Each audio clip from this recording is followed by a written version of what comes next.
Is this so loud? Yo, you good, bro? Are you dancing?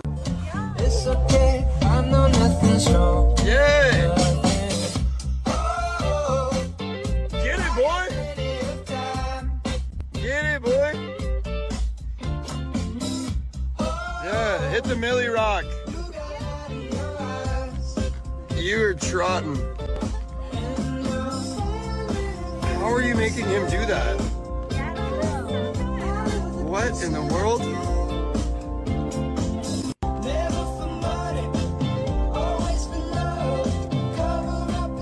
Do the Millie Rock. Hit a dab. Coming from a galaxy near you, this is Brothers and Booze. And here are your hosts, Greg Washington and Doug Ziegler. Welcome, all. How you doing, Doug? Doing great. Welcome to Brothers and Booze, folks. How about that for bring in old dancing horse? Yeah, we're gonna get copyrighted. I completely forgot about that. Whatever, it's fine. Well, we actually have a special show tonight because we're going to be drinking the same thing at the same time. Yeah. Our guest is a fabulous one, and he's hooked us up with the same beer. So we have Pub Ale from Martin City Brewing, Kansas City. Love the effect of that. Mm-hmm. Pub Brew is an English style mild, balanced and smooth. Every sip is like being at the pub, which I fucking miss. Yeah, remodeled coast to coast pub in Martin City. Don't think, just drink. I wonder if that's their motto. I love it if that's true. We need a lot less thinking and more drinking. This is true. Yeah. Sure. Yeah, what are your first impressions? I've already had my fifth and sixth impressions. So, yeah. Yeah, definitely reminds you of, just like you said, like an English mild. It's a style we don't see a lot in the US, and I wish more people would make it. And this is a really good starter. Got a little roastiness, a little maltiness. The aroma is excellent, man. Really good. I really, and not even 5% ABV, so really good, just casual drinker kind of beer. What do you think? 4.8. Yep. Really light, refreshing. But I think it has a little bit more body than you would expect out of a 4.8. And it will definitely be a nice one in the summer. And it's a little. We just got a snow squall warning here. Yeah, so it's a little chilly here, and this is hitting the spot pretty good. Yeah, same here. We had overnight it went from like 50 something to like 30, and just like wind whipping and smashing the rain against the window. It was crazy night. We've just had a chilly day with flurries flying all over all day, so we're in the same boat as you guys. Yeah, and we've had a couple streams here, Doug, that we haven't really shown many videos, and I haven't been looking. But this week we had, besides the old, if we want to talk about it, we have the old Ottawa protest, which pretty much took up half the page of these fucking idiots up there. I'm calling them idiots not because of the reason they're protesting. I'm calling them idiots on how they are. They're up in Canada, no shirts. I don't know if you saw this. No shoes. They're out there getting frostbite. Apparently, I hear, and they're just crazy. Again, you can protest all you want. I'm not even, we have issues that we want to be protested. Protest is fine, but like just the way they're doing it is really, really awkward and crazy. And I think they're idiots. Yeah, and I don't know if you saw, some of them have like these portable blow-up hot tubs that they're setting between the trucks to like get down to their skivvies and hop in a hot tub in the middle of winter in Canada. Like, y'all are geniuses. Right, because they're getting frostbite from not wearing shirts and shoes, and yeah, it's crazy.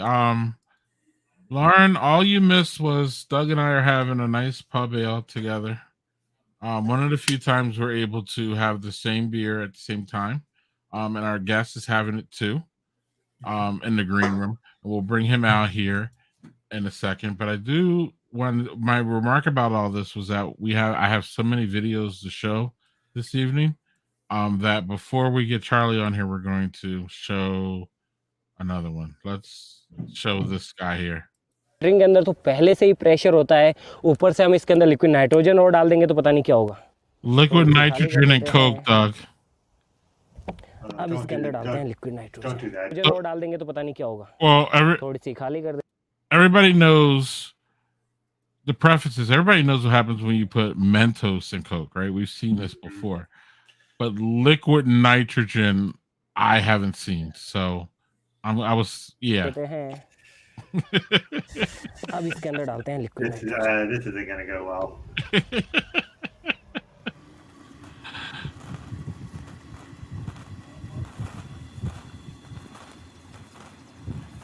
Alright. अब safety के साथ में इस बोतल को उल्टा करते हैं.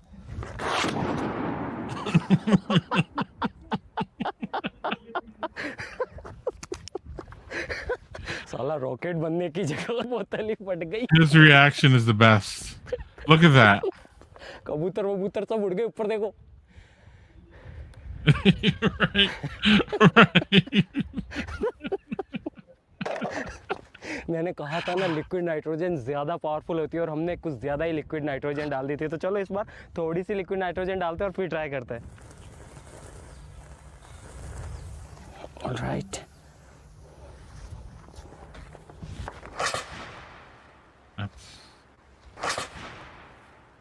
Man, love it.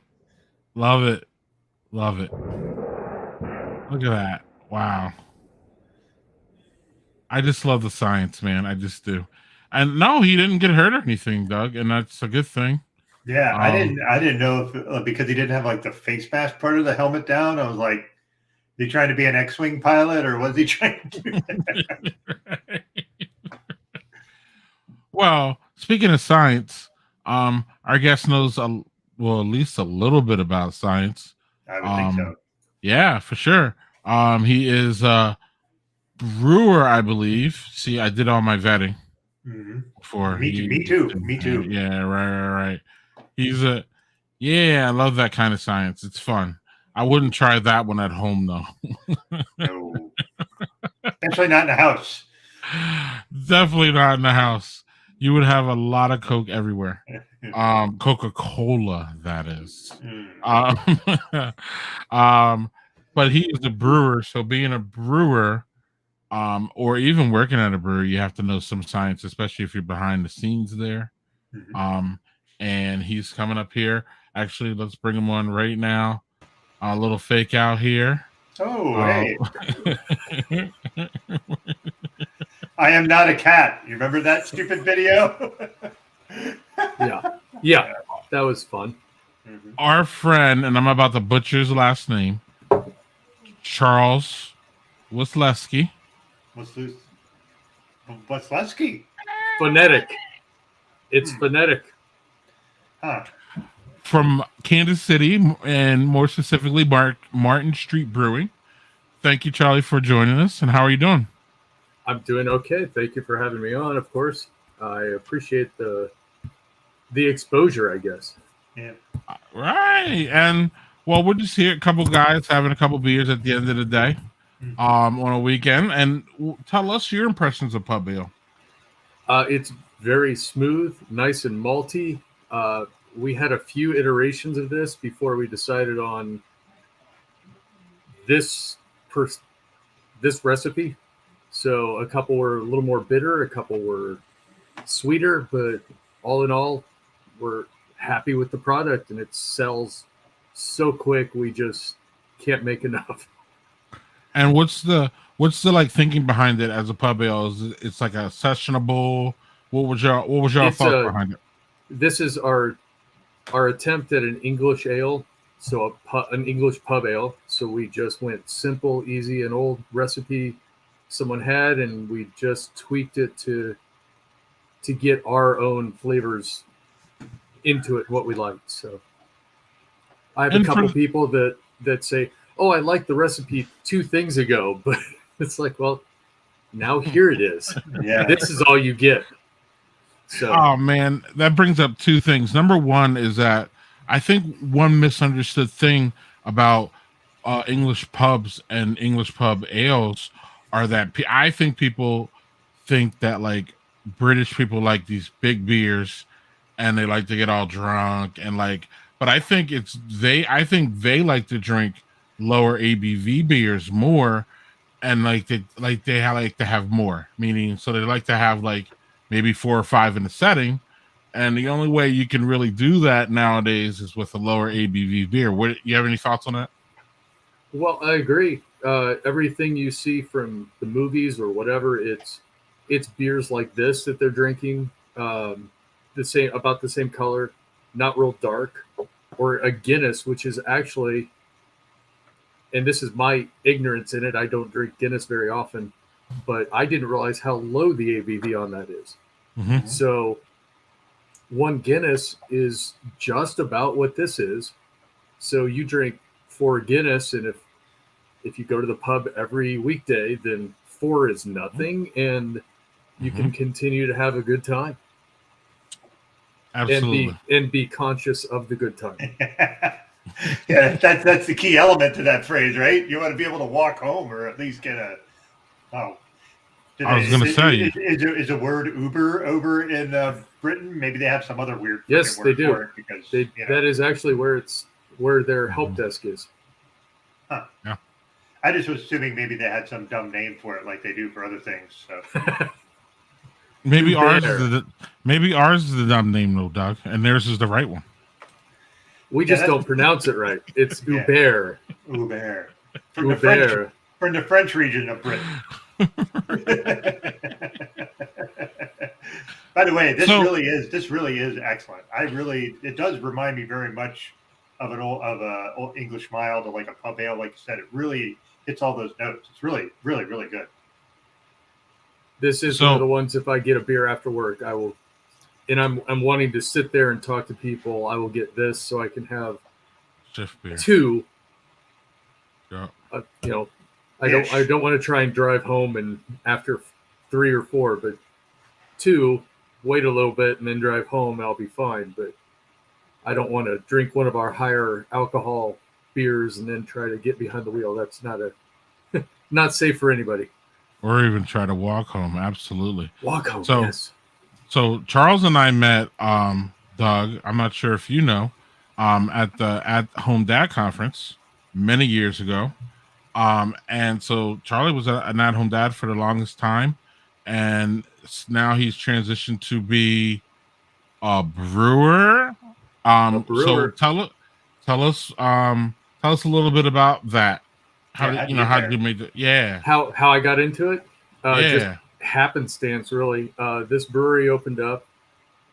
We had the restaurant, the Coast to Coast Pub, which you mentioned, which is actually started out as the pub. Kitty's always putting on a show. Hard not to. Look at that behemoth. That's just. Anyway, the pub opened in 2011. Our owners brewed some beer in their garage, brought it in until they were told not to.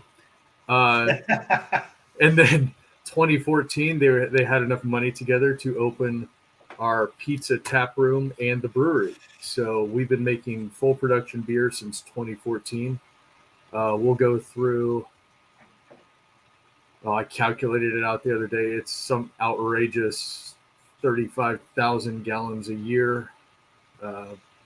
10,000 barrel, I believe, is our license. So we are a brew pub. That's the maximum we can go unless we do a bigger facility, and then we'd have to relicense and other fun stuff. But we're pumping out 14,000 gallons. Is that right?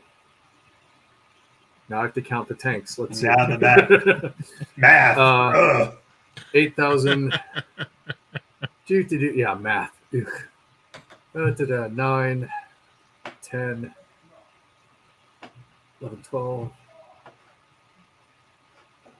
If we go full production all the way through, about 12,000 gallons every 2 to 3 weeks. Wow. And that would be if we maxed out every tank, but the brewing process doesn't do that. Mm-hmm. So out of our 1,000 gallon or 30 barrel tank, we'll probably get 25 to 27 barrels, which one barrel, 31 gallons. What math? 900 gallons ish of beer. Gotcha.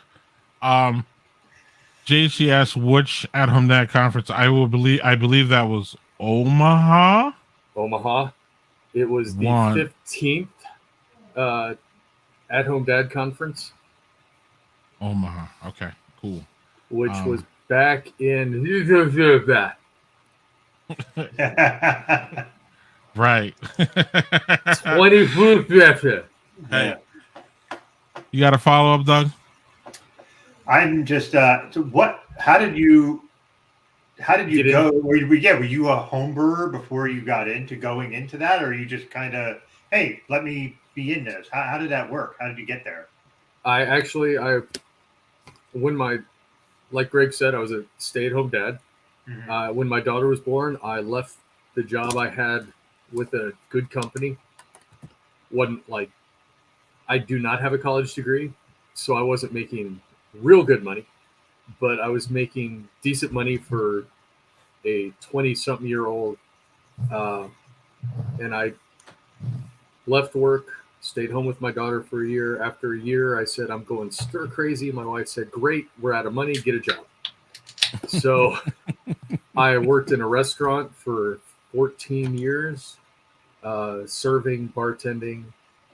I remember. After that restaurant changed hands a couple times. It wasn't going in a direction that I was comfortable with. I left, joined up with a restaurant that a previous manager had joined, which was Martin City Brewing Company. Yes, little girl. Yes. She doesn't want to be on camera. All right. My 20-year-old. Wow. Uh-huh. So. Sorry to hear that. Me too. But I worked in the restaurant for a while, actually hosting. Oh, sure. Bring that up. God, I'm old. Anyway,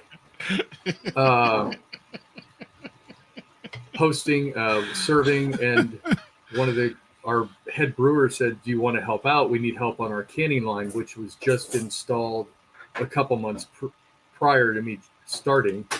So I said, sure. After a month or so of helping, he says, do you want to learn more? And like an idiot, I said, sure.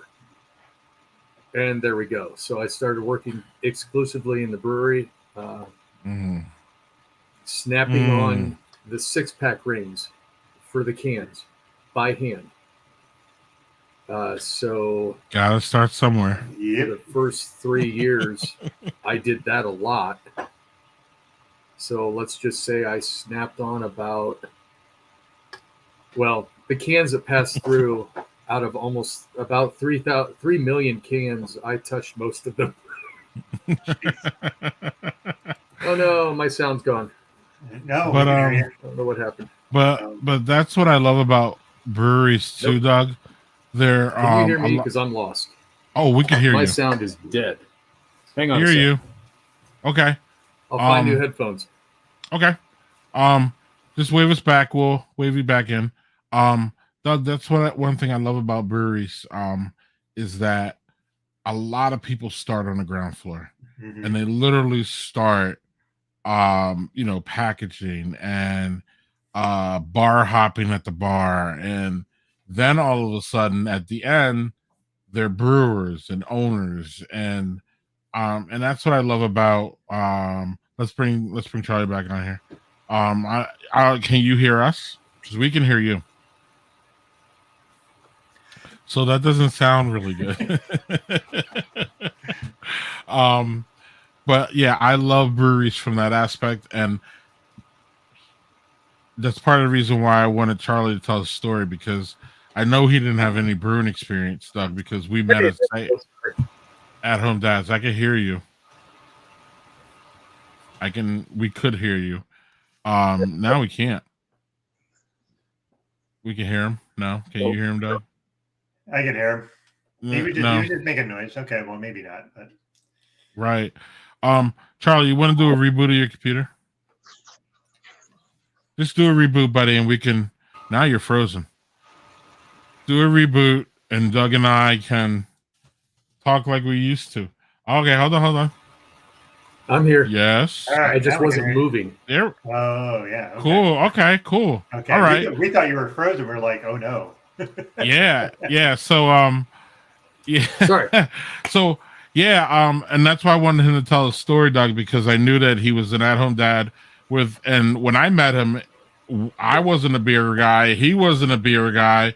I don't even think we had beers, of course, but we weren't talking. We definitely had a different conversation than we would have today. So that's why it was great to get you on here, and that's why I was really happy to be able to book you, because again, Fridays are tough too, but maybe not Friday nights for brewers, because by that time y'all need to be home and sleeping, because y'all need to be getting up for a big Saturday a lot of times, or sometimes it's brewing, or sometimes Saturdays has events, but we're still in the pandemic here, so it's a kind of different story. But Pandemic is taking a big chunk out of those events. Don't blame the cat. Go on. Blame the cat. No, actually, the battery in the headphones I was wearing died. Blame the batteries. Mm-hmm. Blame the batteries. Back to the pandemic in the brewery. The pandemic, we don't allow tours anymore.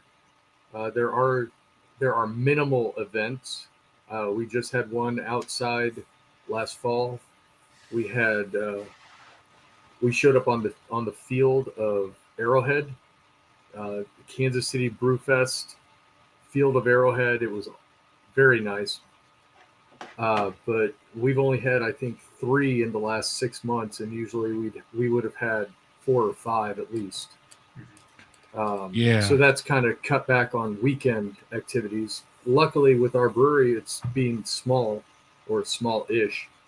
It's Monday through Friday job, more or less. And with the snow that came through yesterday, I didn't actually go into work today, but it would have been a 6 a.m. to 4 or 5 p.m. day. So I'd be like Doug and yawning right now. Yeah, in pre-production, I mentioned that I had gotten up at 5 this morning, so it's like I was yawning earlier. So, Charlie, do you want to tell us a little bit about? I opened a beer before y'all. We have a special beer that we're all going to open together, but I've been wanting to, since I got this, drink this one, but I wanted to save it for when we would talk. Tell us a little bit about this beer, because I think it's fantastic. This is our Hardway IPA. It is our #1 seller. We make 4,000 gallons of this every 2 weeks. So we have some Hardway in a tank, in like 22,000 gallon tank every week. We do it every Wednesday. We can't get enough. We can't keep it on the shelf. It is I believe a 7.4. Yeah. Or 7.2. And it is a 70 IBU beer. It is very heavy on the hops. It tastes wonderful, but I don't drink it myself. The hops actually hit me funny. I like the flavor, and I can take a sip or two, and I'm done. But it is a wonderful beer. Everybody loves it, and we have made variations on it that just fly. So we surpassed, for our distributor, we are the #1 IPA seller for them, and they distribute all through Kansas City, Missouri, and Kansas side. So It's fantastic. It's big, it's bold. But actually on some level, unlike Charlie says, it's very drinkable. Not that you didn't say it was drinkable, just not for No. you. It's very it's it's I love the very flavor. drinkable. It's just those hops at the end just for Yeah. me, they get me. I can't. So Yeah, and you are in good company with Doug, because Doug explain your dance with IPAs. How about that? Okay, so for me, IPAs are a bit challenging because I don't like it when the hops are so pronounced that they like wreck your palate.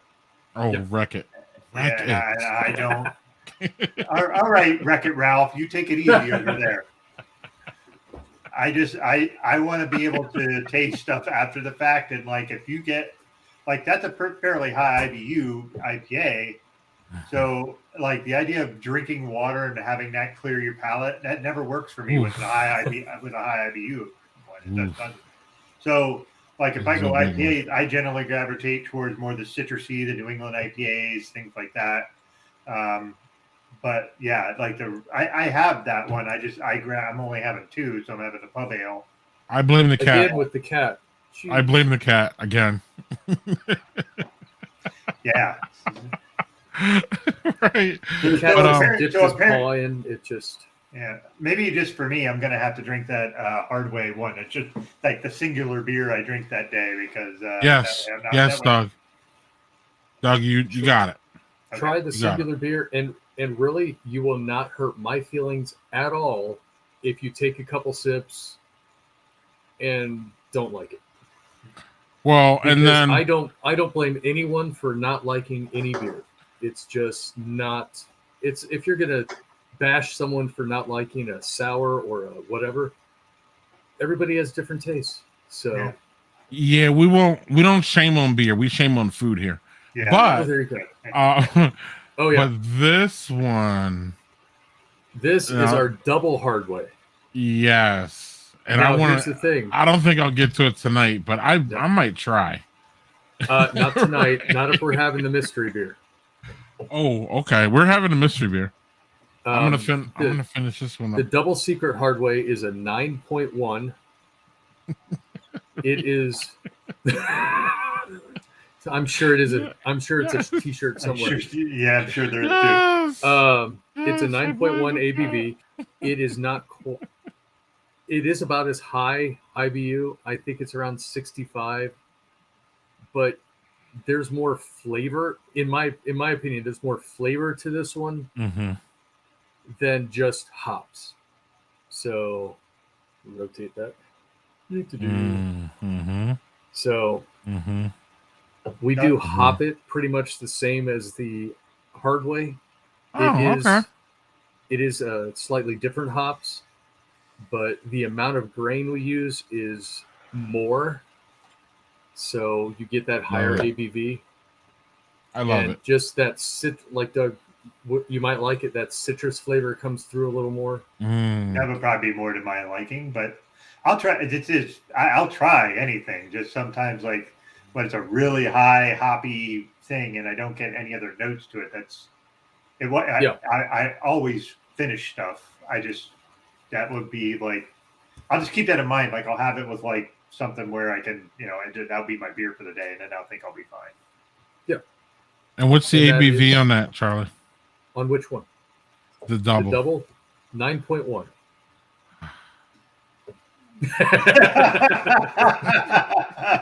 Greg is already planning his comatose state now. Ooh, that is mine. Especially where I'm drinking less beer too. So these high ABV ones, Doug, I'm really enjoying more.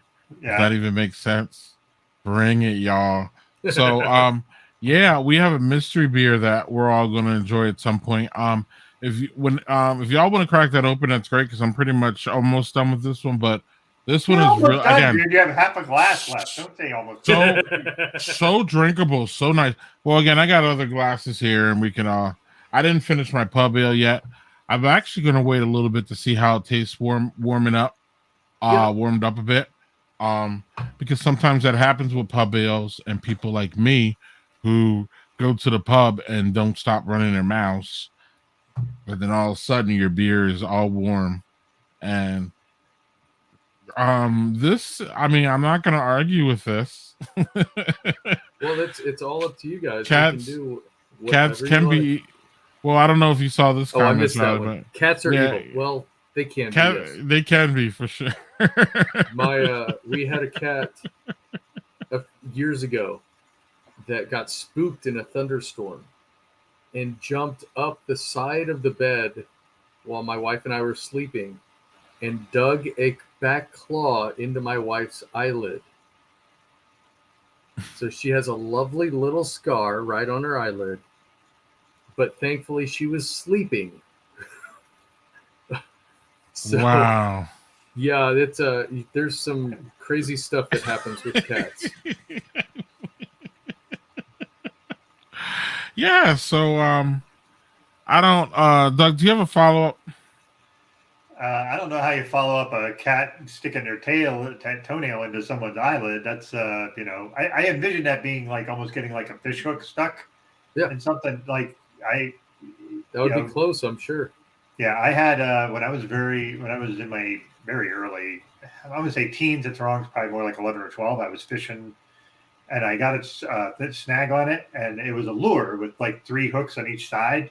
So I'm yanking, and I yank it, and it comes out, and it sticks me in the back of my head, and I have 2 scars in my back of my head because 2 of the hooks lodged in my head, and I had to run up to the dock that I was on to my parents' house, and my dad cut it out with a razor blade because apparently we live on the frontier out there.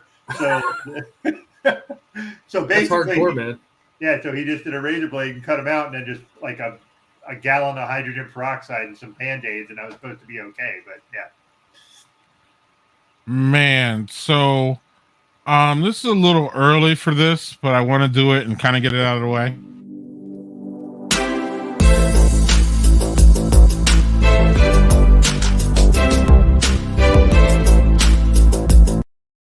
So I don't know. I didn't ask Doug, so I don't know if Doug, if you ever. We usually do it. We usually do it way later than this in the stream. I had to get to it this week because this fucking craziness. I told you that show was bonkers. This fucking craziness, Doug. I literally, I couldn't turn it off the one night, and I was up till 6 a.m. watching this fucking craziness. Charlie, I don't know if you have heard anything about it. Know anything about it? I've heard the title, but I don't know anything about it. So, long story short, these crazy people and this crazy ass show, it's a dating show, and they get into these pods, and they can't see the other person, Charlie, and then they just like talk to each other and they quote date, without ever seeing this person. And how it ends is you have to propose marriage to these people before you even see them. Right, before you see them, to go forward with any kind of relationships. So, Love is Blind. Look, it's on Netflix. I'm not going to spoil anything, Doug. I'm almost caught up on season 2, which just released a whole bunch of shows today. Yeah, there's one more episode left, but yeah. Right, or something like that. Yeah. So, Charlie, I'm telling you, it's crazy. I'm going to say this, though. I will say it's not a spoiler, Doug. You know when I say it's not. Love can be blind. How about that? I don't know if love is blind. Love can be blind is my take on it. But y'all should watch this craziness. It's out of control. It's silly. It's serious, obviously, because people are getting married and shit. But it's just a fucking mess. Like, it's a mess that you would think it is. And it's like a slow-moving train wreck, Charlie, that most people would enjoy it. It's just a fucking mess, though. So anyway, Doug, I've watched that all week. And then I don't know. Did I talk about last week? I watched Mayor of Easttown. Yeah, you didn't talk about that yet. Which is fan-fucking-tastic. Great show. It is a great show with a great ending. But Kate Winslet is just a fucking. I mean, everybody knows, and I'm not new to this, but she's just a fucking star in this one. And she's just really, really great. I don't have a promo for it, but Mayor of Easttown, fantastic. I can't say enough. Doug, great recommendation. I'm also starting to get into a lot of these miniseries. And I say I don't have a good attention span, but I kind of don't, Charlie, because sometimes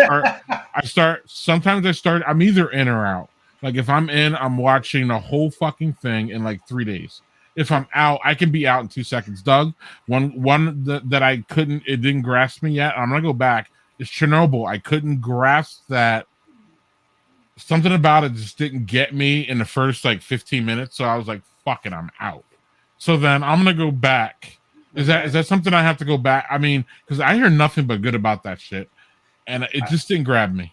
Yeah, I'm going to say for me, it took me to get through the first episode, and here's why: because it's set in Russia, obviously. Yeah, and everybody's British, and they all speak with a British accent, and it fucks me up. It fucked me up for the first episode, and then once you get into the whole story, like it's only 5 episodes. It's not long. It's short. No, right. But so I'm like, I should be able to get into this. So another one, Doug, that I binge watched. I saw the whole thing this week. The first season was this craziness. Reacher. Yes. And I couldn't stop. Yeah, but at first, Charlie, when I first saw it, the first 15 minutes of it, and then he comes out and like his whole presentation, I was like, this is some bullshit. I can't watch this. So then, for some reason, I don't know. For some reason, like the next day, I was like, no, I'm gonna give Reacher a whole, like sometimes 15 minutes, Doug, and I am out. Like I won't even give it a fucking hour, Doug. So I went back and I'm like, no, I'm gonna watch Reacher. And then once I watched the first episode, I was into it and I watched the whole thing, Charlie, in like 2 days. Have you seen Reacher, and what's your opinion on it? It's awesome. I like the movies with Tom Cruise. Oh, okay. But here's the thing.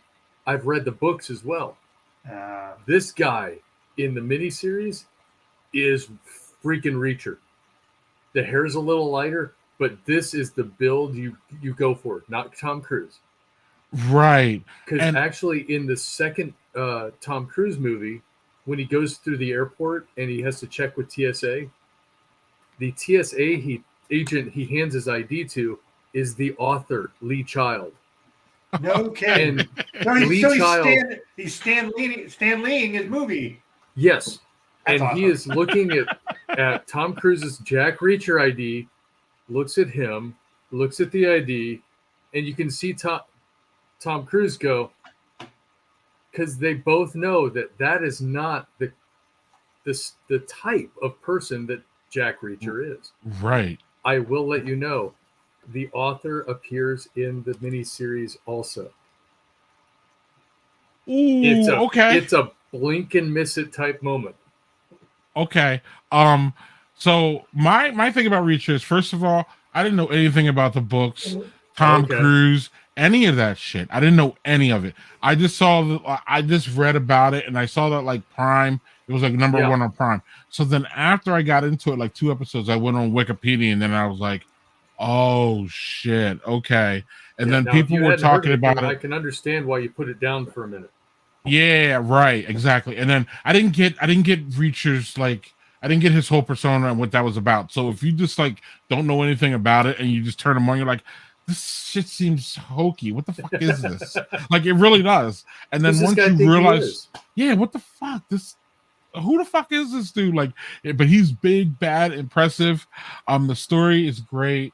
It's easy to follow. It's fun. It's a little bit violent, and I like that. It's action packed. I don't think so. Okay. But he's but just. Then again, I've read the books, and yeah. Right. Reacher has this certain persona about him. That again, if you don't know the books, you just read the show. It takes a little bit to understand like who he is and his whole thing. But Reacher is dope. Everybody's been talking about Reacher. Yeah. And then I started reading, Charlie. I started reading some of the criticisms in the comments, and people are like, "Yeah, this is the real Reacher." And then I'm like, Tom Cruise. How the fuck did you have Tom Cruise doing what? Sorry, little miniature Tom. Yeah. I'm not trying to be an ass, but I'm not trying to shame him for his size, but he's not a tall dude. He's a small, he's 5'5", small framed. ish. I mean, and Tom Cruise, right? And Tom Cruise is a good actor, and he does this good shit. And I'm not saying that, but that was a big miss. That was a miscast. Or Yeah. then y'all went and did 2 movies. What the hell was going on? So Well, I mean, I don't know who this. Nobody of that size was available at the time. Yeah, who is and then I looked up this guy, and he's in superhero movies, and he was Aquaman and stuff like that. But this guy, like, dog, He was Aquaman in Smallville. He's a big bad he is. motherfucker. Oh yeah, this guy. Yeah. Now, so Reachers. Let me put it this way. What is it? The Killing Floor, which is what this miniseries is based off, is one of the first books. Mm-hmm. Yeah. So if you read that first book, it introduces you, it gets stuff going. Okay, Yep. Hawk and Titans. The final episode. Okay. Yes, he does. Final episode. Okay. See, now you guys are spoiling. I was waiting for him to watch the whole damn thing again. I might. It's good. In it's one fine. of the later books, Jack Reacher gets shot. Here's the thing. Tom Cruise wouldn't be able to pull this off. The bullet goes into his pectoral and does not go through because of how muscled he is. That's what the book has. It's like, if you've read that book and you see the movie, no way. But this guy, I can believe it. Yeah, and Lauren, check out the first episode.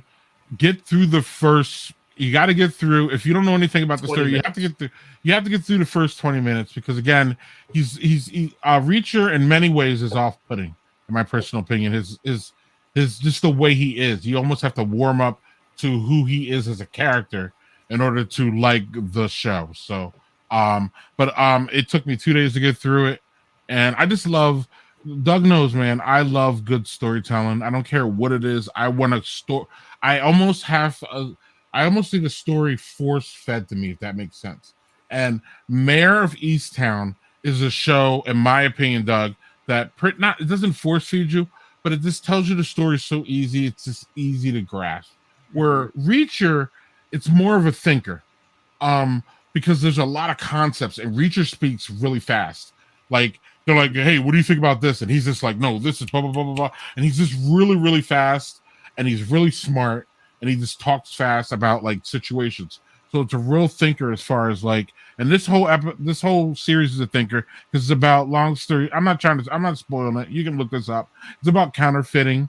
And counterfeiting is a complex issue, Doug. I don't know if you know that, but like, especially like international counterfeiting, it's complex about how they do it and what it's used for and what bills are counterfeited. And they really get into that. And a lot of that is, like true shit, right, Charlie? Yeah. Like as far as like based on real life, like situations. Talk a little bit more about the books. You said you read them. They come out once a year, so I'm suspecting that Reacher's going to be around, hopefully for at least 10 or 12 seasons, because that shit's entertaining. I just hope it keeps that level of like entertainment. I hope that somehow they don't drop off. But tell us a little bit about the books. The books started 10 years ago or more. I started reading them about 8-9 years ago. Read a few. My dad had a few which he loaned me. I started reading a bunch of those. The trick is to read them in order. There's a couple that are out of order just because of the way the book, even though it's like the 4th book he's written, but it's set before this one. Or read them in published order and you'll be fine. But it's just this guy in the military for life, from kid to adult, became an MP. So he has a logic or an analytical, straight to the point mind. He only says what needs to be said, and anything else is just a waste of energy. Details until matter. It needs to happen. Details matter. Details matter, which is what he says through the whole damn thing. Yes, he does. But yes, if he knows that this is going to happen, then he will take a step ahead and cut it off, or let it happen and be able to manage how it goes. Yeah. So both the movies and the show got his attitude pretty much right, but the Okay. show just, once you get the right actor in that role, it plays so much better. Absolutely. Fantastic. So yes, Reach is fantastic. Highly recommend it. Doug, what do you got? Comfort shit, because I haven't gotten in anything new. This shit is on this, or House Hunters is the background soundtrack in my house. A lot of people don't like Guy Fieri. I think he looks douchey, but he's not. He's a genuinely nice guy. He does a lot of shit for small restaurants and gives them free advertising. But that show is just fun. It's not as serious as Chopped. Chopped is fun too, but Chopped is a lot more serious. This is a lot more fun. They do a lot of goofy shit, and I like that stuff. So yeah, nothing new as far as shows or movies for me, but that's just been on a bit because of just it's mindless fun. So Yeah, I prefer that one over Dives, Drivers, and Dine-ins. yeah, Which Diners, Drive-Ins, and Dives. Yeah, I'm with you. The only bad thing I could say about that show is that it makes me hungry and it makes me want food that I can't eat now, Doug. Yeah, So, so it's almost like, you know what? Fuck you. So that's why I don't like that show. Other than that, it's great. Did you let's see, Lawrence, did you all see the Guy Fieri in the Super Bowl commercial? Yep. Yeah, that was pretty good. No, I didn't watch the Super Bowl this year, if you can believe that, Doug. Yeah, I didn't either because I don't have the capability because I don't have cable. So I couldn't have watched anyhow. But I completely hated both teams and I was completely disinterested. And I was watching the end of Mayor in Easttown. I was caught. It was like the 5th and 6th and 7th show. And I was just in it. And I was just like, you know what? I really don't care about the Super Bowl. I did see the halftime show, which was fucking excellent in my opinion. And I stopped and I watched that. But I was watching Mayor in Easttown, and then I was watching the Super Bowl on Twitter, actually, is what I was looking at. And then everybody was like all like heated at the end, and I still didn't turn it on. I don't know. I didn't care. So I was like, fuck it, who cares? Mayor of Easttown had my attention then. And then again, I went right into Reacher right after that. After again, I saw it for 15 minutes, was like, turned it off. What is this bullshit? And then I'm like, fuck it, I gotta give it at least a show. And our friend, I don't know if you saw it last week, Charlie. Our friend Daniel Fisher was on. Was that last week? Or no, 2 weeks ago. And yeah, and Daniel was talking about his podcast, which they pitch people on TV shows, and about how sometimes they gotta go like 3 episodes in order to quit a show. Do you have a threshold for that when like you start a new show? Is there like a number of shows that you have to go through before you say, nah, I can't do this? And really, I don't do that. I start watching a show, and if I get interrupted in the middle and I'm not feeling it, I'll just never go back, which was actually Walking Dead for me. I started watching the first episode online, and I thought, all right, zombie show, let's see where this goes. Sheriff wakes up in the hospital, gets out of the hospital, starts all this stuff. And then he comes across the little girl, and I'm like, okay. And for whatever reason, I stopped watching. I never picked it back up. It's just one of those, I don't think so. Some shows I'll go back to, like Wheel of Time right now. I'm watching like one episode every 2 weeks, even though I think they're all out. Okay. But so you're struggling. It's just something I'm not into. So I will give it a shot because I love the books. I read the books years ago, all 14 of them. Wow. Yeah. Wow. And I did like the books, so I wanted to watch the show. It's just so much of stuff that I don't remember, and I'm like, I don't know. And so I'm going to go back and I'm going to watch the next episode, and then I'll watch the whole thing, but it's going to take me a while I'm probably never going to sit down and watch the whole thing. I did, however, I got Paramount Plus. I got injured at work recently, so I had to take some time off. Surgery to heal. Tore a tendon in my bicep. Oh, So oh yeah, it's fun. Got a nice, I don't know, you nice got the scar to prove it. Scar to prove it. So I had to take a couple weeks off to heal before I could do anything, and I watched, downloaded Paramount Plus, and started watching Star Trek Discovery. And I watched most of episode 1 or season 1. I thought this is really interesting. The time it takes place throws me for a loop because it's supposed to be before Kirk, except the technology they have is way beyond Kirk. Right. And after Right. it's like episode 15, and they've already jumped into sorry to spoil this, but it's like it on season 4. If you haven't heard this by now, I'm sorry. They jump into a parallel universe in season 1.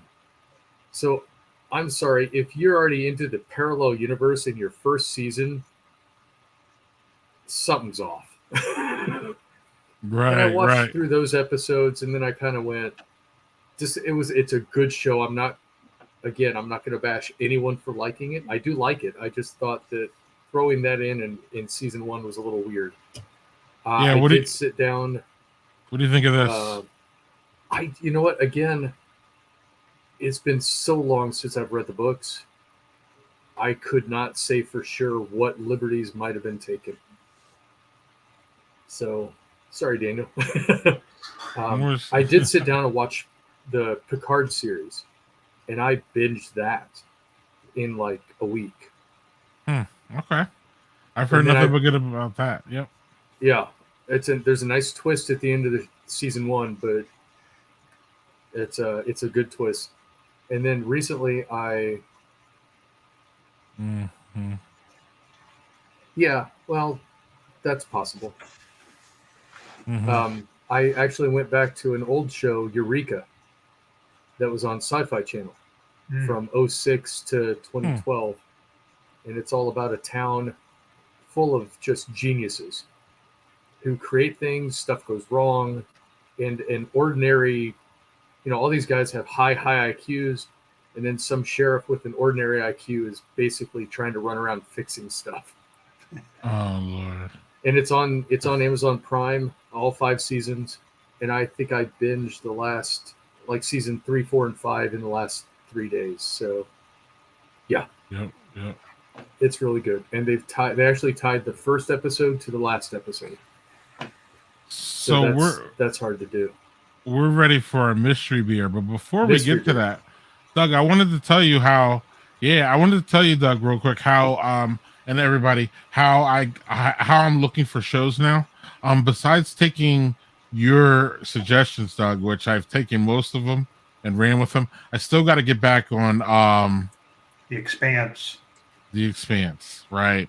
That one's one I saw a couple shows and I just couldn't finish it for whatever reason, but it's on my queue. It's ready to come back. So y'all know, if y'all follow us, that I love Wikipedia.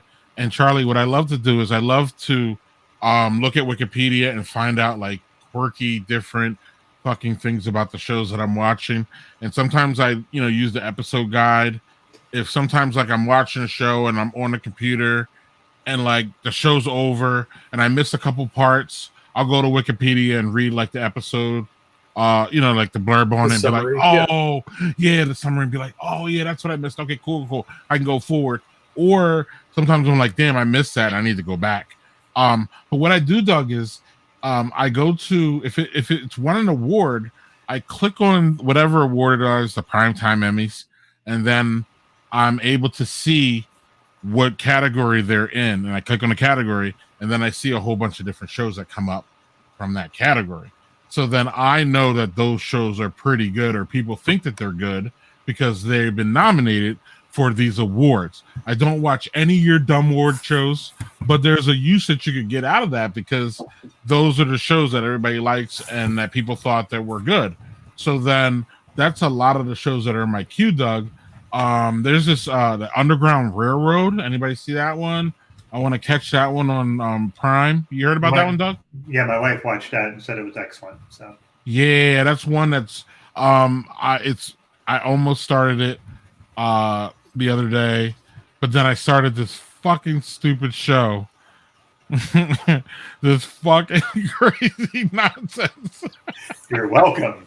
And it took me completely out of that. So anyway, folks, I don't know if y'all want to do our mystery beer now. Is it time? Yep. All right. So the story behind this, y'all, is that for those who didn't know, Charlie was gracious and wonderful and nice to send us a bunch of beer before the show so that we could all talk about it.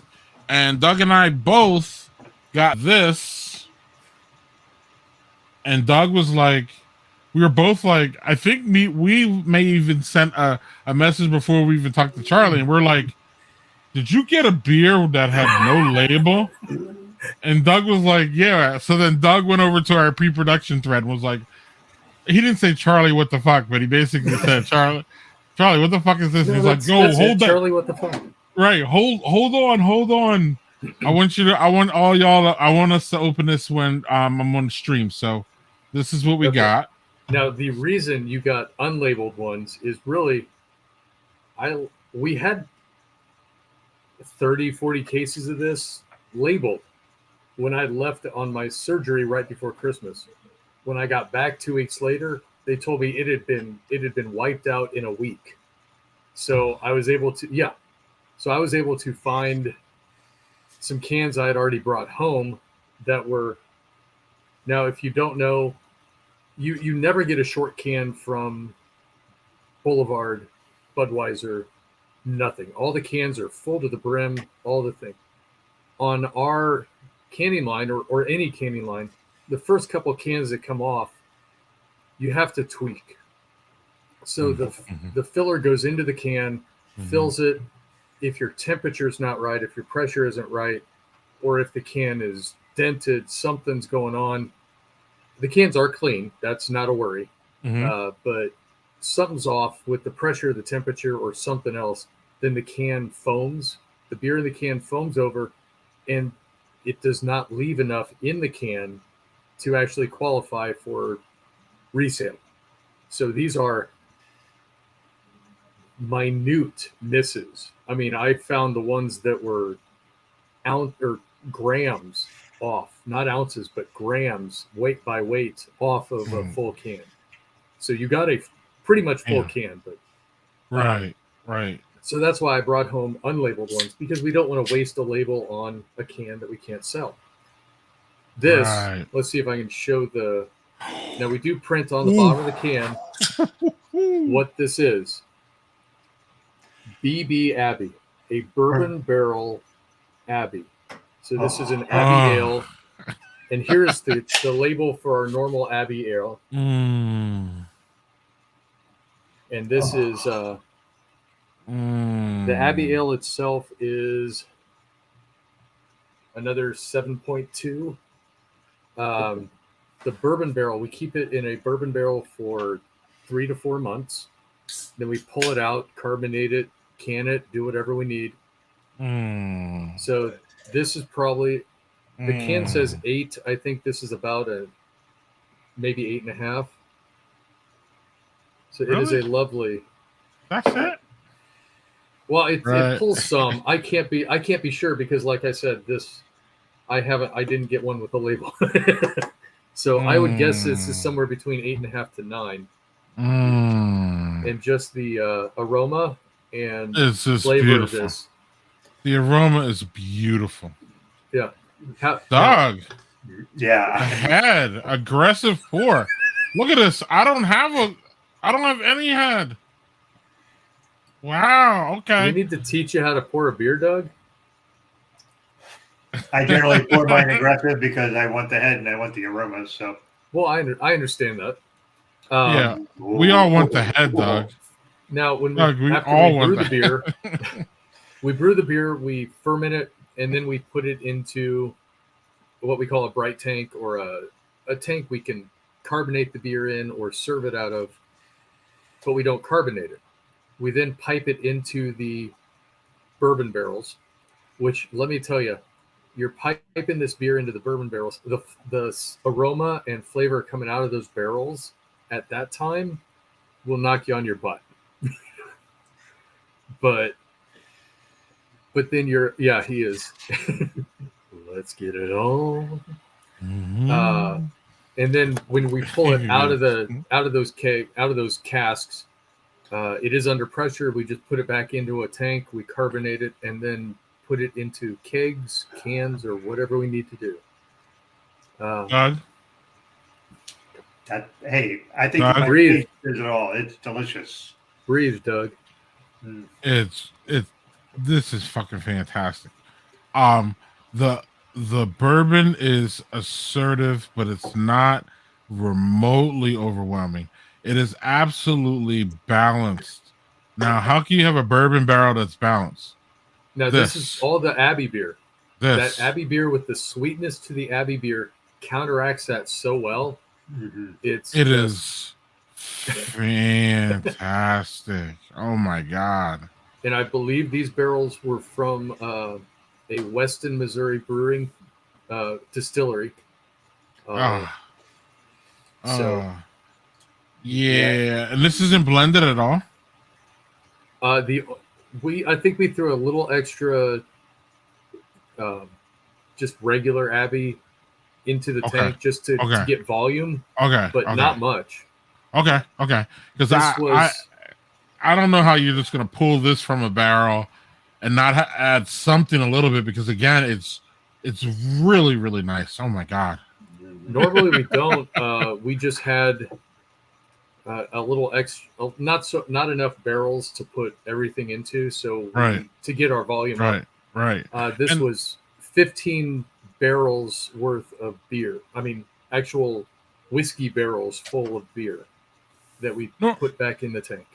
Yeah, and most it's not really a dig if you don't, but sometimes again, those ones that you just take right from a barrel, those are the ones, in my opinion, that you can get a little bit more harsher, whiskey hit on you. You know what I'm talking about, Doug? Yeah. Where this one, man. Yeah, and you described it well.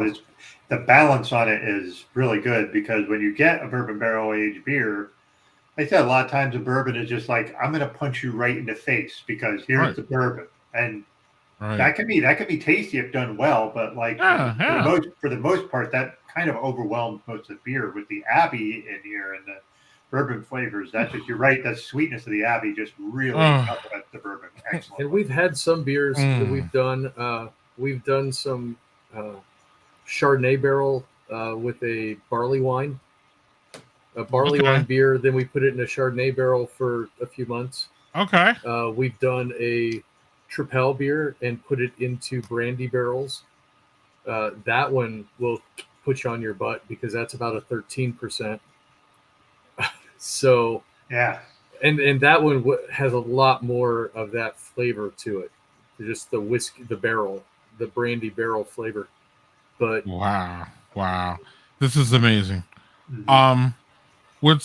This is not amazing, and I want y'all guys to help me decipher this. Okay, ready?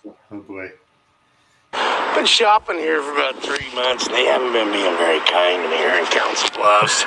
Give me like that cold inbred fucking feeling when I shop in there. I'll be putting everybody on the net as baby rapers from now on if I even see a flinch around me in this town. I think the pigs might have got to them here, and they feel like they can get away with that with me. I'll put your fucking chief on the net as baby rapers. I get snubbed one more time out of this store. You watch and see, bitches. I'm gonna put this dog on the net as a baby raper, too. You fucking baby raper! You fucking baby raper! Did they pull Tiger King right out of the show? I Joe Dirt. If Joe Dirt and Tiger King had a baby. Yeah. That is what was that? Cedar Rapids, Iowa for y'all. Wow. And I'm not sure where this is, but because you were speeding. No, we'll kill this. That's what you got to roll for. I'm gonna live like this, boy. I'm about to call FedEx on you. You want the number? What? You want the number? I don't need no number. You want to fight? We go down the road, bitch. I'll beat your bitch ass up. I really live like this, boy. Oh shit! Boy, you stop. Oh Lord! Get the fuck out of here. I got deliveries to make. You will stop fucking flying through here, bitch. Ooh! No. Hey, Merry Christmas to y'all though. Man, Fuck you, your mama, and your kids, bitch. How about this? Oh shit! Oh shit! Hey, this is the everyday life of a fetish guy, a black fetish guy at that, man. We got crack kids out here, man. These boys on the heroin, bad. Boy. I'll say that guy is about 20 years too old to act like that. Man, Doug, I used to work for Airborne Express. I used to deliver packages for about a couple of years. I never ran into crackheads like that. That is, and the thing is like, yeah, you're right. That guy acting like he's a young buck ready to throw down is kind of funny, but the mental health issues in that particular trailer are a lot. Hey, I'm 50 and I haven't ditched my shirt yet. That's staying on. Nobody wants to see this. Nobody wants to see what's under this shirt. I assure you.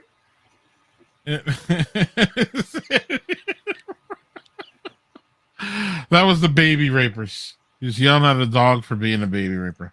So I guess while we're here, Women should have a long skirt, not dress like a whore like this thing next to me. I like being a So whore. a lot of you women are dressed in yoga pants, which is the attire of a whore. If you're opening up your legs before marriage, God says you're a whore. Before marriage. You're a whore. I'm a whore. And you're going to hell. Hold on. Are you wearing camo? I am. Please don't tell me that you were ever in the military. They're just really comfortable pants with a lot of pockets. right? No. Women are not allowed to wear camo pants. Why are you here today? We're here to monitor the crowd. Are the horses vaccinated? What did you call them? FAGGOT. Why did you call him that? Because he's just like you. Oh my God. You're a cocksucker, though. Well, I'm learning it from you. You look like a cocksucker. Are you a lesbian? I don't know. If you're a lesbian, you can't be saved. I don't know why I'm wasting my time with you. How do the horses stop a riot? Oh, yeah, it should kill itself. You should kill yourself. You're disgusting. See, women should have a... That person that did that has a lot of nuts. Regardless of what gender they are, they have giant clangers because holy moly, to do that stuff in front of people you don't know what they're capable of. your brain hurts. Women should have a long skirt, not dress like a whore. Women should have. I love when people make those pejoratives, Doug. Women should like. It's better coming from a woman too, because then you're mansplaining. But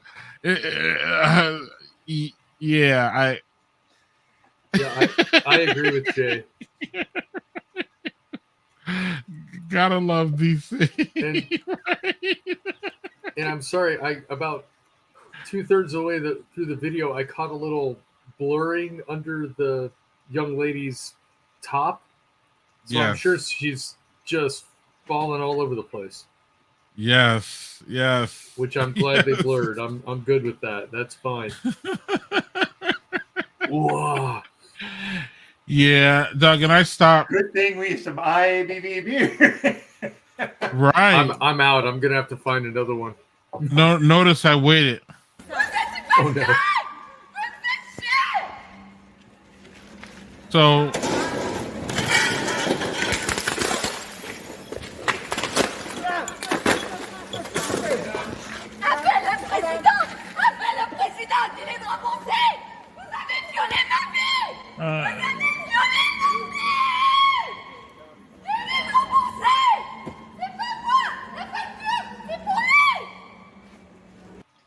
all right, so I'm not going to play that whole thing, but that's going to lead me to that wasn't even in America, but apparently, Doug, that was a mask. Yet another mass freak out. So as we are moving to a place, and I can ask y'all guys if you like it or not, or you believe we should be or not, or any of that, because this is where we're at. As we move to a place where our mask mandates are ending, and even places like Madison, Wisconsin, Dane County, Wisconsin, are letting theirs expire. So this isn't a Republican, we're just gonna not give a fuck kind of mentality that they've had during the pandemic. You see very, very places that have been sound about, in my opinion, their pandemic response, ending their mask mandates. We are coming to a place, whether justified or not, where all this is going to end. So my question to y'all is, well, first of all, do you agree with it and all that? But second of all, though, really, what are these mask crazy people going to do now if they can't be running around doing crazy shit like this because they're offended that they have to wear masks? Like, where does this go from here? If really is the question. Charles? I think I froze. Can you hear me? Yeah. Okay. Oh yeah. Oh, there we go. Where do we go from here? Where do we go from here? What do the crazies do to stir this up? What's going on? I really don't know. I had after the last mask mandate lifted in Kansas City, or right before, right after, I had a gentleman walking to one of our restaurants, and I was in the middle of a lunch break, so I was walking to or from a restaurant, and he headed back to his car, and I thought, oh, he's going for a mask. So I said, hey, sir, you don't need a mask. Don't worry about it. He comes over to ask me because we have restaurants on the pub restaurant and the pizza tap room are on the opposite side of the same street. You just have to cross the street to get to it. He said, which restaurant has this? So I explained to him, and then he goes, oh, I've never worn a mask. So I thought, great, stay the fuck away from me. And if that says anything about anybody, that's actually, luckily for me, the most standout person with an opinion that I've met. So I'm glad that I was not. Oh, actually, I was dumping some grain. So our grain that we use for the beer, we then dump in a trailer behind the building, and I was on our forklift to do that while he was talking to me. So I just said, okay, thanks, and pushed on the pedal and drove away. But I don't know. Someone's going to come in with a contract and say something about masks and try to have someone sign it. So this is going to go badly.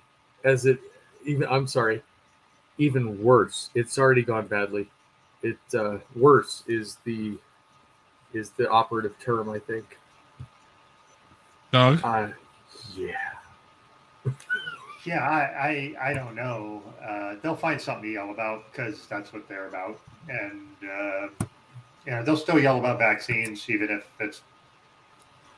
And I said something on Twitter the other day. I mean, you know who's going to wear a mask even if the mandates go away? Me, because I have to. I am high risk. I had 5 stents put in my heart 3 months ago, so I need to be very careful. So I am going to wear masks when I go. And I don't give much of a shit if you scowl at me or yell at me. I don't care. What Doug said without the stents. Really. And I could maybe be getting them soon too. So my point, like, Doug and I are in the same place. And I'm going to be wearing them. And I would love to think that, they'll just stop bitching and we can just go back to normal, and y'all can stop the bullshit on the planes too. Like, how many really infuriates me. Did I go off on the stream, Doug, or did I go off on this after the stream where I'm just pissed off about these people who are holding people up on the planes and then they're like making people deplane and like really affecting a lot of people's lives in a negative way. Like that's like 200, 250 people, depending on how big your plane is, that people have to get off because you're being a fucking asshole. And you're being an asshole.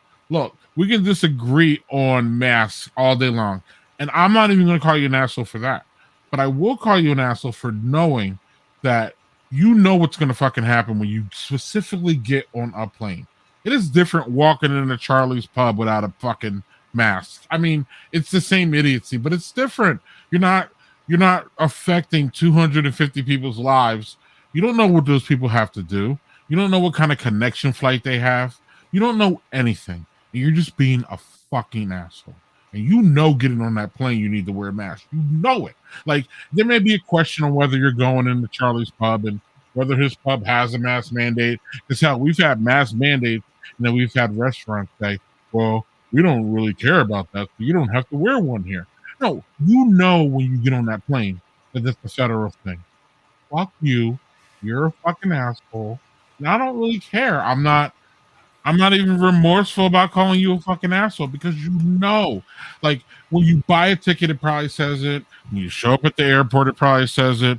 When you go to security, there's so many checkpoints and it alleviates all kinds of doubt. Again, I could maybe go into Charlie's pub and Charlie may have an owner that didn't give a fuck about masks and might be like, fuck it. Because we had these places here in Madison where they were like, fuck it. No.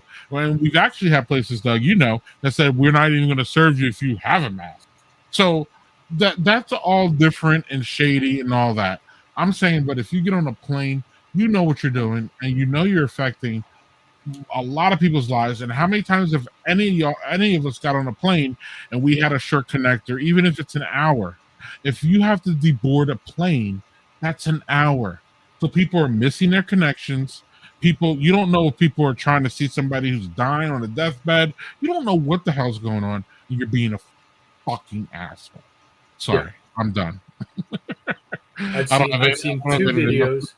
The one video is a guy who actually wore ladies' underwear as a mask. Yeah, we showed that one. I think you did. And the gentleman who walked off the plane in protest afterwards was a total ass. The other one was a woman who said the gentleman next to her didn't have a vaccine and he was threatening her life due to that, yet she was not wearing a mask. The pilot kicked her off. He said, I can't do anything about him, but I can do something about you. Please leave. Get off the plane now. Mm-hmm. And he probably only delayed, the flight was probably only delayed about 10 minutes for this. But, I mean, that pilot is a hero in my book, saying, exactly, get the hell out. If you're not going to wear a mask and you're complaining about his vaccination status, then go away. Charlie, have you taken a plane since the pandemic?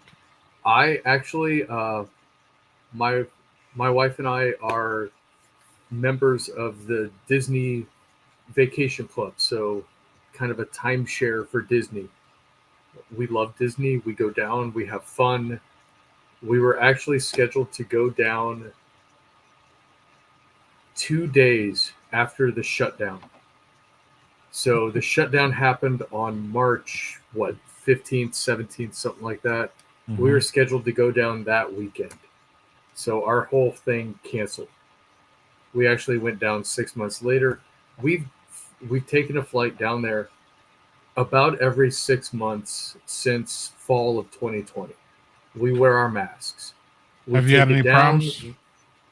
No, actually, we haven't.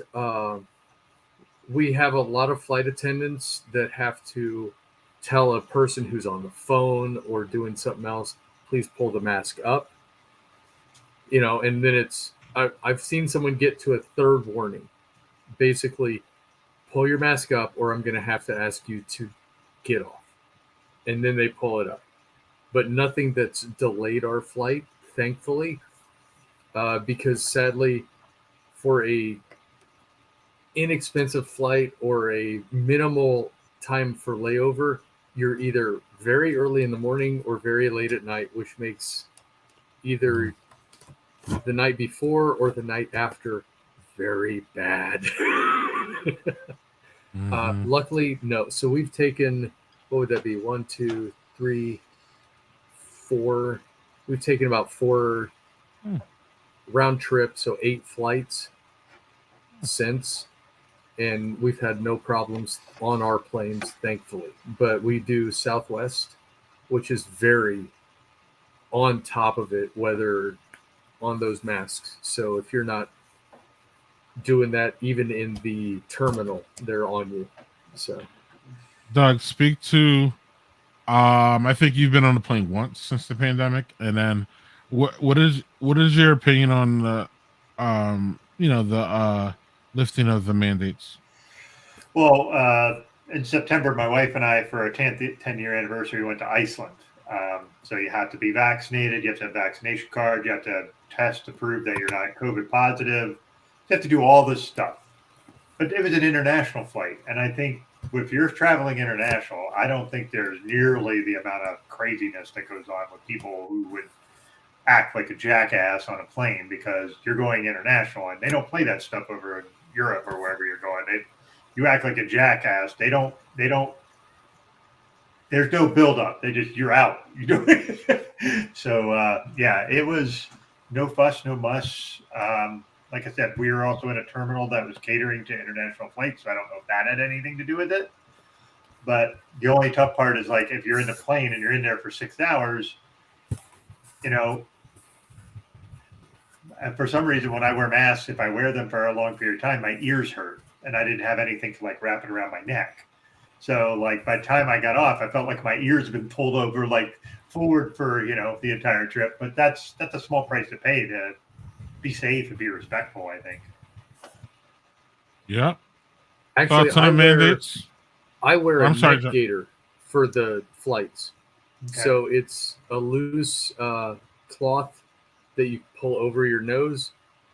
Hang on a minute, actually. Doug. Yeah. Thank you, Victor, for that one. Oh, I should not have stood up that quick after that beer. Wow. Okay. So this is a neck gaiter from, and I'm not promoting the product, or I'm not paid by the product. I'm just saying this is a decent, it's Mission company. I pull it up. I have plenty of room. I can breathe freely, but then I pull it down. I take a sip. I take a drink, or I have a snack. Pull it back up. There's nothing around my ears. If I need to make it tighter, I actually just twist the back, and that will keep it on my face. And I have had no problems getting through security or anywhere else in an airport with that. Mm-hmm. Now, actually, Disney, yes, I am. It's so close. If I didn't have free beer, I might be there, but I'm there. Now, Disney itself, on the properties, they require you to have a mask behind your ears. And for that, we've actually gone to Old Navy, believe it or not. They have adjustable masks. So they have a little plastic piece on the mask that you can adjust the tension behind your ears. And even wearing that all day, which I've forgotten my gaiter when I go to work, and I've had to wear one of those, it doesn't hurt. You can make it a little looser, especially with a beard. The bad thing is it stops about here, so I always feel like a chimpanzee with a bikini. Yep. It gives you like the weird, or like mine separates. So I have like a line here when I take the mask off. You have a line, yes. And it's just like down, and it's like flipped up. It's very unattractive. But I wear those when I go to the local box store or shopping with my wife, I'll wear the Old Navy mask because it's easy to put on. I can just take it off when I get back to the car, and it is very breathable. So there are things anyone can do to get around ear pain. There's also plastic straps you can put behind your head that actually you hook the mask to. Yep. So then it actually becomes a full head strap mask rather than just behind your ears. Yeah, I did something similar to that when I had to spend several days in the hospital and I had to have my mask on all the time. So, yeah, that was fun. Doug? Yeah, did you not hear me? No, we heard mask all the.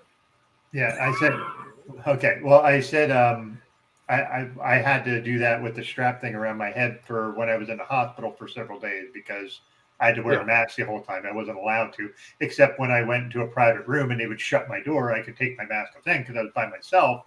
And the last time I was in, they made me, you had to take a COVID test and you were negative. Then you could go back and you could get your room. So, but yeah, that was a little different because like sitting there and the first time when I went into the ER, when I actually had my heart attack, I was in the ER hallway for 36 hours with a heart condition because they were just overbooked. And then the second time I went, I was only in for 18 hours. So half the time, but still in the hallway. It was great. I don't got anything to say, but read what I wrote in our private chat there. So Okay, cool. there was something I wanted to, you had mentioned earlier, Charlie, that you had started playing the new PS5 game Horizon. And it's not just Horizon, it's Horizon. I can't remember what the rest of the title is. It's Horizon Forbidden West. Okay. What do you think of it? What's your opinion of it? Can you give us a little scoop on it? So far, it is very good. I'm about an hour and a half into it. For those who may not know, this is set 1,000 years after the destruction of mankind. Mankind had sent their genetic samples into storage, and basically, this is the second game from this series. The first series dealt with, Forbidden West. The first game, Zero Dawn, dealt with the main character Aloy coming into age and discovering some of the technology that's still left around her, which is still years beyond what we have nowadays. Realizing that an extinction level event happened and that humans put genetic samples into storage to have computers years later actually grow clones of themselves and repopulate the world. The first game lets her deal with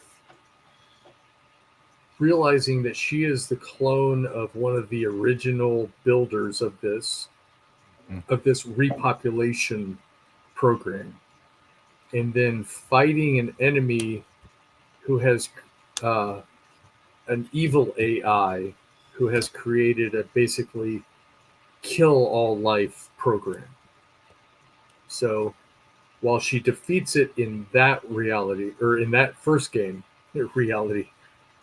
that beer went to my head. Okay. This game deals with Star Trek. Yeah. This game deals with the main character Aloy trying to reinstall the program that would recreate the human life on Earth, which is a program that the creator called Gaia, Gaia.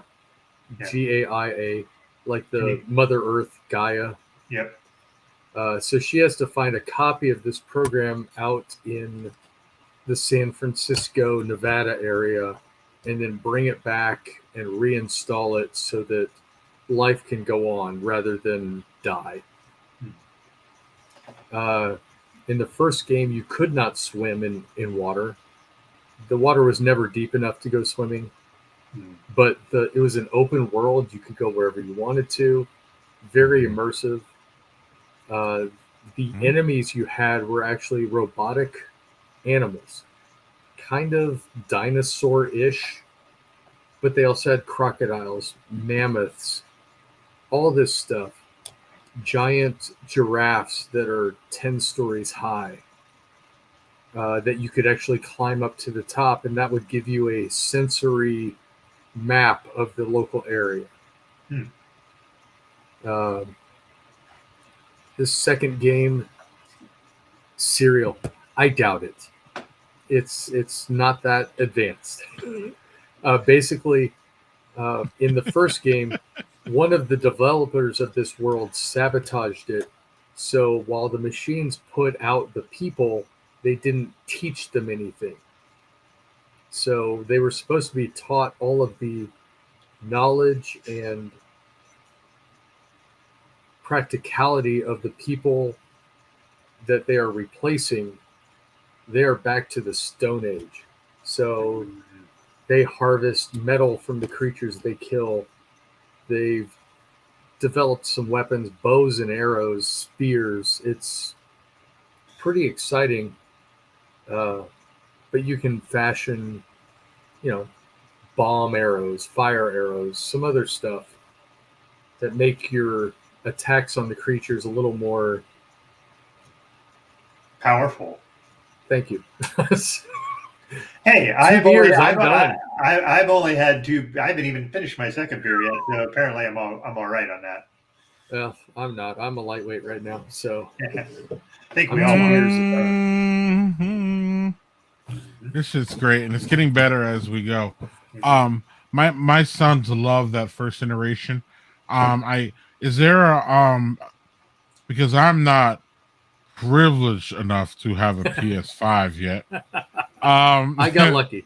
Right, you already know you did. Yeah, anybody who has one did. I wonder if there's a PS4 version of that now yet. There is. Cool. There is a PS4 version, $70. Same thing. It's just they recommend if you have a PS5 to get the PS5 version just for the upgrade in graphics and whatnot. I'm absolutely sure of that. And Manny wanted us to see this, so we're gonna show it before we wrap here. Oh no. Charlie, Charlie, well, thank you for coming on, but I just want to thank you for coming on. It's been fascinating talking to you. Thank you for the beers, all that shit. But Doug, I think Manny said in the comments here that Donald Trump is celebrating Black History Month. I'm sure he is.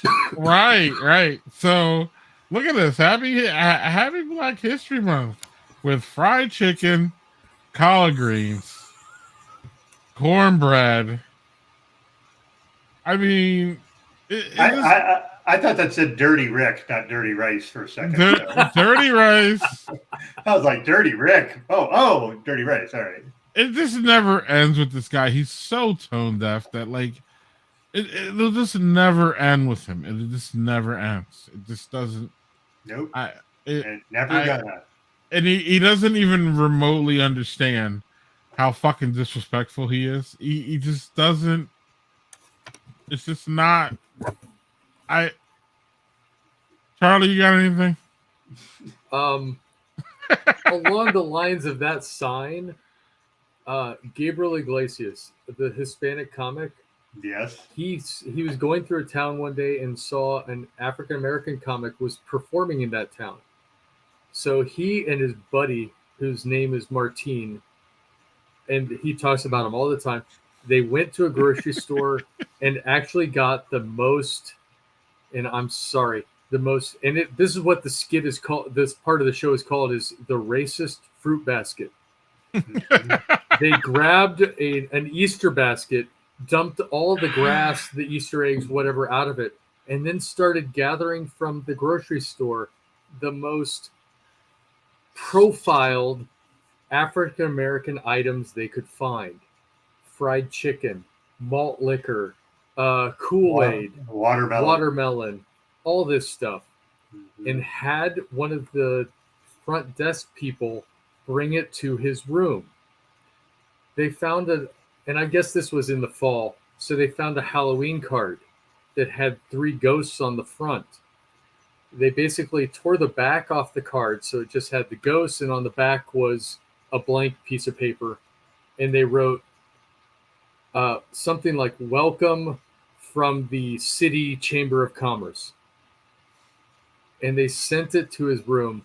He brings it in, and they're listening out the door, and he reads the card. They hear him read the card like, "Welcome to whatever Chamber of Commerce."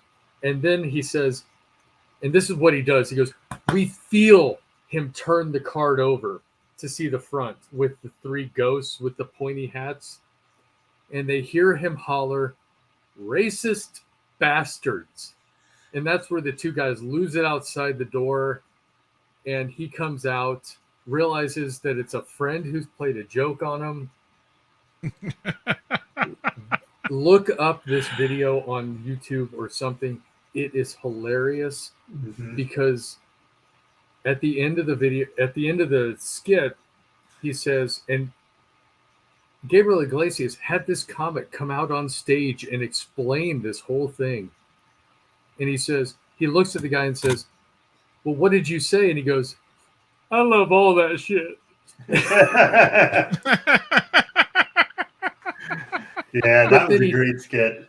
But then the guy turns around and says, "And when I was done, I closed the door, I turn around, and Gabriel's eating my fried chicken." So it's, if you find it, Gabriel Iglesias, Racist Fruit Basket, it is an awesome part of his show.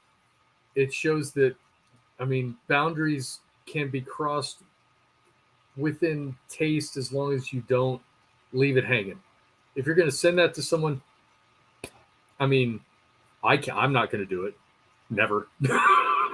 If you're very good friends with someone and you send them something like that, unless you let them in on it was you that did it, that is the worst thing to do. But I mean, a couple famous comics, that's gold. It is. And Manny wants to know, did you see the video circulated from the diner where the old white dude? Yes. I did. I missed that. Yeah, don't play it because yeah. I didn't decline bringing it on. Actually, I saw it today. You know, it's Black History Month, and as I like to say, we always pull out the most racist shit we can on Black History Month. So it's just very interesting. Again, people get triggered by it, and I just think that they feel that, you know, again, it didn't take what month would we find out, Doug, that Joe Rogan has over 100 podcasts where he says racial or racist shit. But it wasn't January, it wasn't December. Oh, it had to be February. Those fucking podcasts were out there for years. We could have been doing this research for how long, but we have to bring it out during February. So thank you, Joe Rogan, for accenting. You know, I said it last week. It's almost apropos that it seems like we flush all of our racist shit out in February as opposed to having a celebration of Black history, which y'all are actively trying to not have us talk about. But so during when it's a time set aside for us to talk about it, we have to talk about the 100 fucking podcasts that now and no one even talks about it now. It's over. Like we deleted the podcast, so Doug, it's over. He's took a week. Not a racist. He's not a racist, Doug, because we have taken those things down, and so you know. Yeah, that's now. The Super Bowl halftime show, all great artists: Snoop Dogg, Dr. Dre, 50 Cent, Eminem. Someone told me a couple days later, they're saying, "Have you listened to the lyrics?" And I said, "I think so, but I'm going for the beat, for the music. And for the Super Bowl audience or sound, I couldn't really hear the lyrics." And I know some of the songs get a little touchy, whatnot. But okay, what is it, Greg? I was gonna say, are these the same people complaining about Eric Clapton's cocaine song or not? No, I mean, I'm just asking. I'm just asking for. This was just someone saying, "Have you heard the lyrics? Do you listen to them?" And I'm like, the lyrics of the songs they sang weren't that bad. Right? No. I work with people that they play the early '90s gangsta rap while working. We have to make sure that our doors are closed and nobody outside our brewery can hear this because of the song content. And I go for about a couple hours of that, and I actually ask them, can you please change that because the content is starting to drag on my I'm done. I'm done, man. I can't. Well, right. And there was that news report too that Doug, hold your seat. Hold your seat, Doug. And you too, Charlie. Snoop Dogg was smoking weed before the Super Bowl. Yeah, the guy who said smoke weed all day is all of a sudden smoking weed that nope, day. I'm done. Right. Right. I don't know if y'all can handle all that news and all that shock in one little setting there, but Snoop Dogg was smoking weed before the Super Bowl. I just want y'all to know that. So nope, that's too much for me. I know it was a Fox News alert. It was a New York Post alert. It was all over the place, dog. CNN special event. I'm really offended by all that. I'm really offended by Snoop Dogg. Yeah, not Snoop Dogg. No, not that one. It was the other one. Right. It was Dog Snoop. Yeah. So anyway, Charlie, thank you for coming on. Yeah, we will let you go. Thanks for the beer. Thanks for your friendship. We've been friends forever as now. We've documented this. Thanks, JHG. Over a decade. Right. Thanks, JHG, for that. Yeah. But, right, for that friendly reminder. But yeah. We will see you. We will absolutely. One of the things that Doug and I love is repeat guests. So we need to have you back on and talk about, especially after the pandemic and what the hell's going on with your brewery. It's great to see y'all made it through the pandemic because not all breweries were the same. So you absolutely had to have, in my opinion, good beer, good workers, and a good business plan in order to make it through. So y'all did, and I'm happy for y'all. And any final things you want to say before you jump out of here? Martin City Brewing Company is the website if you want to get on there. There's t-shirts available if you just want a logo. There's hats. There's even stuff that you can mix into your local stuff that just says drink local beer. I urge everyone to look at it. Just click on the shop. It's drink local. Yeah, that first t-shirt there, it might have Martin City, but local is my favorite beer. Mm-hmm. There's a few other things like that. Some of the shirts are great. A lot of it does have the logo on it. If you just want to stick the light is nice. It is a 185? Something like that. Yeah, that's fun. But yeah. The clothes are very nice. Our owner has been very diversified. He actually owns part of a print shop, so this is all just coming out of our stuff. It's great.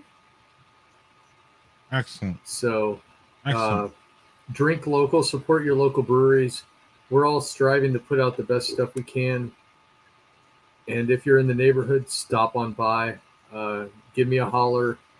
If I'm working that day, hopefully I can come out and talk to you. Or if everything's lifted, maybe we can give you a tour. That'd be great. So that's great. Thanks, Charlie. Have a great one. We'll talk to you soon. It was great to have a beer talk, Doug. We've diversified ourselves. Speaking of diversified, we talk about all kinds of crazy shit. Hell, we even got a sex therapist coming up for y'all. Yes, we do. We got Yeah, we are. We. Charlie wears many hats. But thanks, Charlie. We'll talk to you soon. Sure, I got a game to play. I'll see you. All right. Cheers, buddy. And good luck with the brewery and all that. Thank you. Thanks, man. Awesome, Doug. Another great show. Another great guest. And oh man, we let's see here. What do we got to do here, Doug? Oh, we got to wrap up.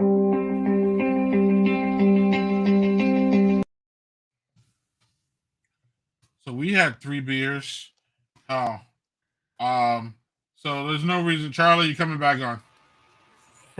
You had 3 beers. It's rare, Doug, that we have the brewer on when we're doing a review, and it's rare that we have the brewer drinking the same beer. So we need to have Charlie on for the same review. We had the pub ale to start, which is their classic pub ale, light drinker, easy drinker, sessionable beer. Anybody have any comments on this one anymore? Very nice, very crushable. Late spring, early fall. It's wonderful. The color is just great. I love how dark and amber it is. It almost would fool you for an amber beer. Yes. Amber beers, man, used to be a really big thing. Not so much anymore. In my opinion, craft beer kind of pushed those aside in general. And I'm not angry about that, but amber beers used to be. Remember, amber beers used to be like the craft beer. Like you would get an amber beer, it would be like, yeah, oh, you got that one. Yeah, so I cracked it. Yep. So then I had this one. The IPA of choice apparently in the Kansas City area. It's clearly the IPA of choice. My bad, wrong person. Clearly, it's the IPA of choice for Martin City Brewing. Because it's their flagship and the one that apparently pays all the bills over there. Pays all the bills. And that makes sense because IPA pays a whole lot of motherfucking bills. And the reason why is because they're fucking tasty and they're fantastic. This apparently is a bigger one for you IPA fans. So if you're in the Kansas City area, you need to seek this one out. If you're an IPA head, you really do. Big hops, really, really, really drinkable and fantastic. I loved it. I did like it better than the pub ale. I will tell you that. And I love the pub ale. But they serve 2 different purposes. And my purpose at this point in my life, Doug, where I can only have a few beers, or where I not only have, but you know where we're at, Doug. Limited. That worked. And I wish I had another one. But it's cool because I have that double. I have the double IPA, so I'm fine. No worries. And lastly, we have this gem, the mystery beer. But what is the mystery beer called, Charlie? It is a bourbon barrel apple ale or Abbey ale. Bourbon barrel Abbey ale. That was balanced as fuck, Doug. What were your takes out of it? That listen, the pub ale was tremendous, but I've never had a bourbon barrel aged Abbey ale, and that was just superb. I can't thank you enough for sending me those. Like, I haven't had any other beers because, like Greg, I'm kind of on a sort of regimen of trying to limit some of the booze I drink during the week. Both of those were excellent, and Greg, I almost had the hard way IPA, and then I saw Charlie drinking the pub ale. I'm like, ooh, I got to go see if I had that. So I went and found it. I was like, yeah, I got to drink that. Oh no, I only pulled beers that you all had. So yep. But thank you again. Those were both excellent. I can't wait to try the rest of them. Happy to. Thanks, Charlie, again and it's also the recap. Thank you, buddy. So. Yeah, this is one of the best beers that I've had on the stream for a fucking long ass time. And again, to me, it's about the balance. Like when you hear bourbon barrel, I almost I prepare myself for a bourbon bomb, if that makes sense. Yep. And then when it's not, I kind of walk back my expectations. But a lot of bourbon barrels, you see Bourbon Valley, you see BBC and all that. And you're like, damn, this is going to be a big, this is going to be a big beer. And I usually brace myself that it's just going to be overwhelmingly barrel. But when it's not overwhelmingly barrel, it's just great. And yeah, I didn't even notice the little kinks that we had in our beer, but that makes sense after he explained it. And this is a benefit of working at a brewery, though. Like taking home these gems that they can't sell. Man, that's a nice little perk. That is a nice little perk. So next week, as we said, we have my friend, and none of y'all, I don't think any of y'all know him. My friend Barry Jenkins. He's a former podcaster of the great, and I don't even know his fucking podcast. Jesus Christ, the Great British Bake Off. No, not that. Yes. The Great Experiment or something. I'm so bad at this. Oh my god. Anyway, he's coming on next week. We both work together with the Black Fathers Foundation, so there's a clue there. He's a Black father, but it's gonna be fun. He's a great guest. Actually, he's the voiceover for our opening.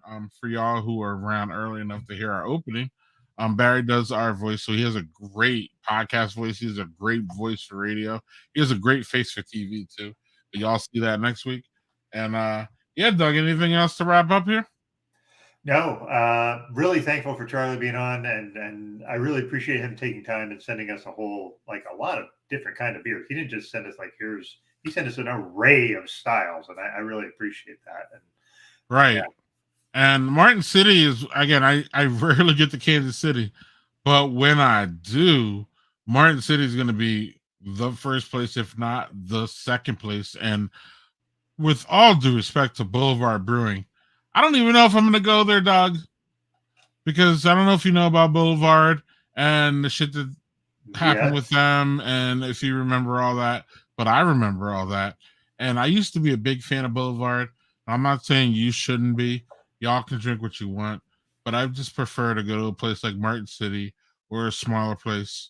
And because I don't know what Boulevard has done since all that sexist bullshit came out, but I'm still not a fan of it, and I'm still not a fan of them because of that. I do like their beer. I did like their beer, but there's other places in Kansas City for me to hang out, especially Martin City. Hell, I can just sit there and drink the fucking pub all goddamn day. So that's what we'll do. Thanks for y'all again for sticking around, for watching us. This actually, Doug, was one of our most watched streams of the year, actually. Nice. The way I see the numbers. So y'all enjoyed Charlie, and I'm glad you did, because he's a good cat, and known him feels like forever. He's a good cat. He's a good cat. I blame the cat. Right. Oh yeah. Where's that shit again? That shit's funny, Victor. Look at right. I blame the cat. Right. And Charlie's a good cat, and I blame the cat. Right. I didn't write. Who wrote that though? By the way, before we got, someone wrote, "I blame the cat." I think it was Victor who wrote it. Blame the cat. Fuck yes. Yep, it was the most watched. I blame the cat. Correct. Right. Yep. Bing bango. Yep. Now you guys are awesome. That's who's awesome. You guys are awesome. I can't see what Lauren says here, but she says that. All right, y'all. We'll see you next week. Doug, have a great week. And again, watch this silly ass shit. Just watch it. It's just fucking silly. It really is. It's silly, but I don't know. Bye, y'all. Bye.